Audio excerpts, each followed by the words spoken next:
看伫尼泊尔偏远山区无啥医疗的资源，因有一个企业家甲尼泊尔眼科医师合作，免费为偏乡的民众做白内障的手术。目标是2030年之前会当帮助50万人目睭经金重见光明。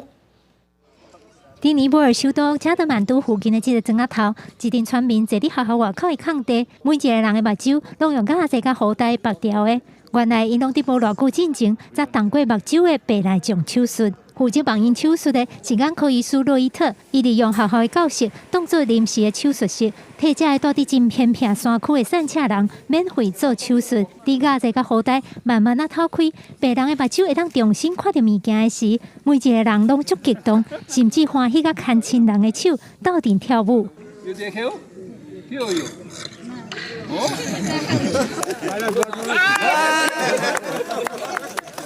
今年68岁的洛伊特医师出世伫尼泊尔非常偏僻，连车都无法度驶到位，爱行路行10几点钟才行会到的山区。伊13岁的时，这个破病过身，互伊决心将来要做医生来帮助别人。对尼泊尔的散车人来讲，目睭看无袂当做事，可能就真歹换落去。一个简单的白内障手术，就会当解救因的人生。You can see how eye care is so difficult and how healthcare would be difficult, how education would be difficult.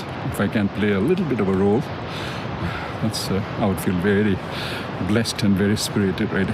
事实上，这个替散车人做白内障手术的计划背后有一个大金主赞助，住伫英国的印度的大头家科里。少年的时捌因为早起伫美国坐过家，出国了后做生意，赚着真侪钱。伊讲伊是用赎罪的心来赞助这一摆爱50块美金，差不多代表1500块的白内障手术。So if somebody can see a blind person for $50. What better way that I have to spend money than that? 科里打算摕1亿美金来赞助这个计划。到目前为止，洛特伊医师已经动过13万届白内障手术。除了洛特伊医师以外，科里嘛伫国内的国家训练其他医师加入这个计划。